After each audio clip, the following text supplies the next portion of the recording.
Praise Lord, hallelujah. परमेश्वर का धन्यवाद हो इस सुंदर शाम के लिए। और आज एक विशेष टॉपिक को लेकर मैं आपके सम्मुख आया हूं जो आपके और मेरे लिए बहुत ही इंपॉर्टेंट है। और यदि आप जवान हैं और आप इस बात को समझ जाएंगे तो मेरा विश्वास है आप अपने जीवन में आगे बढ़ेंगे, सफल होंगे और निश्चय प्रभु आपको आशीष देगा।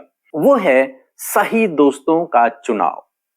एक व्यक्ति के जीवन में बहुत अधिक प्रभाव, मैक्सिमम प्रभाव होता है उसके दोस्तों का, उसके जान पहचान में जो लोग आते हैं उनका, क्योंकि उनके इन्फ्लुएंस से वो व्यक्ति आगे बढ़ता है और उनके ही कारण वो पीछे होता है। किसके?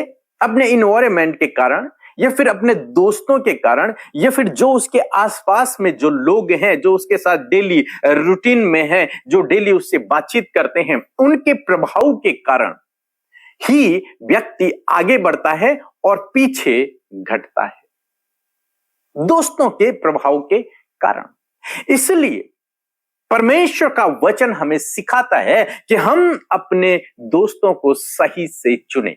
जब अपने दोस्तों का चुनाव करें, अपने अपने करीबी किसी को बनाना है, तो जब उसका चुनाव करें तो बहुत सोच समझ कर हम लोग चुनाव करें। आप अपने जीवन में देखो कि कौन व्यक्ति से आप जब बात करते हैं तो उसकी बातों से आप उत्साहित होते हैं और आगे बढ़ने को आपको मन करता है। और क्या कोई ऐसे व्यक्ति हैं आपके साथ में जिनके साथ जब आप बात करते हैं तो आपको डिमोटिवेट करते हैं, या फिर वहीं पर हैं जहां पर हैं, या फिर दूसरों की चुगली की बातें और गलत गलत बातें करते हैं? कौन है आपके आस पड़ोस में? कौन है आपके जान पहचान में? कौन है जो आपसे बातचीत करते हैं? किन की संगति में आप हैं? ये बहुत इंपॉर्टेंट रोल रखता है कि आपका भविष्य क्या होने वाला है।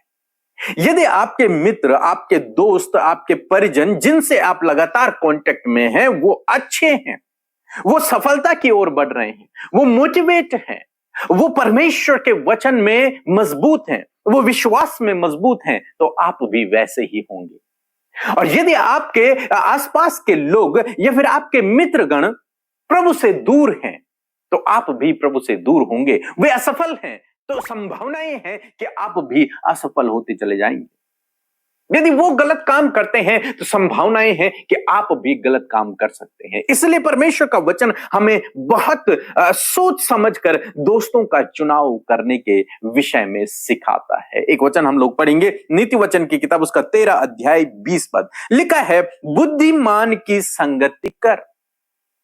परमेश्वर का वचन हमें सिखाता है कि बुद्धिमान की संगति कर। जो व्यक्ति बुद्धिमान है उसकी संगति कर, मूर्ख की संगति मत कर। लिखा है तब तू भी बुद्धिमान हो जाएगा। यदि तू बुद्धिमान की संगति करेगा तो तू भी बुद्धिमान हो जाएगा।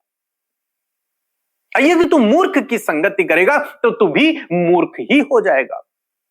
तो इसलिए आपको बहुत सोच समझ कर डिसीजन लेना है जब आप अपने दोस्तों का चुनाव करते हैं। ये तो दोस्तों का है, और जब लाइफ पार्टनर का चुनाव करना होगा तब क्या करना होगा? वो तो इससे भी गंभीर बात है, लाइफ पार्टनर का चुनाव।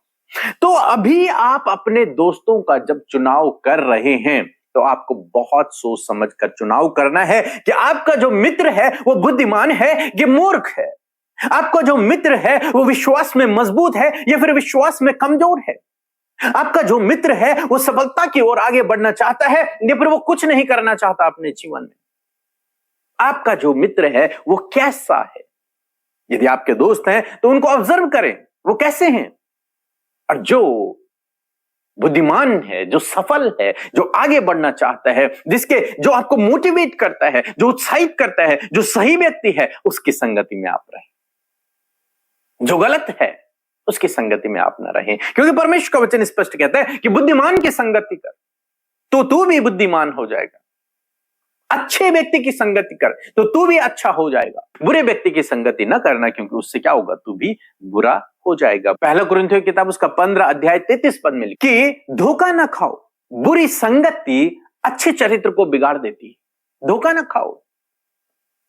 पौलुस इस बात को कहते हैं अपनी कलीसिया, कि धोखा न खाओ। बुरी संगति, यदि तुम बुरे लोगों की संगति करोगे तो वो अच्छे चरित्र को भी बिगाड़ देंगे। एक दिन ऐसा आएगा जब आप भी उनके ही जैसे बनते चले जाएंगे।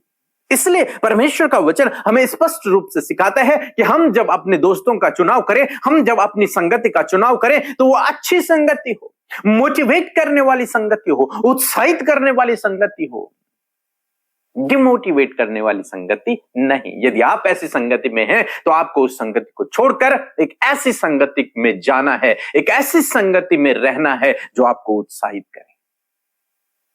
तब आप बुद्धिमान होंगे, तब आप सफल होंगे, आपके जीवन में हर एक काम आशीषित होगा। हम रहूबियाम राजा के विषय में पढ़ते हैं, पहला राजा की किताब उसके 12 अध्याय में। उसके जीवन में एक बार ऐसा समय आया जब उसे सलाह लेनी थी और उसने बुजुर्गों से भी सलाह ली और उसने जवानों से भी सलाह ली। तो जानते हैं उसने क्या किया? उसने जो बुजुर्ग लोग थे उनकी सलाह को नहीं माना, जो बुद्धिमान लोग थे उनकी सलाह को नहीं माना, बल्कि उसके साथ के जो लोग थे, जो उसके मित्र लोग थे, जो उसके दोस्त लोग थे, उसने उनके संगति, उनकी एडवाइस को, उनकी सलाह को उसने मान लिया और उनकी सलाह को उसने अपने राज्य पर अप्लाई कर लिया। और क्या हुआ? सब कुछ खत्म हो गया, समाप्त हो गया, गड़बड़ हो गया। क्यों? क्योंकि उसने बुद्धिमान की संगति नहीं की, उसने मूर्ख की संगति की। उसने मूर्ख की बात को मान लिया, बुद्धिमान की बात को उसने नहीं माना। आज मैं आपको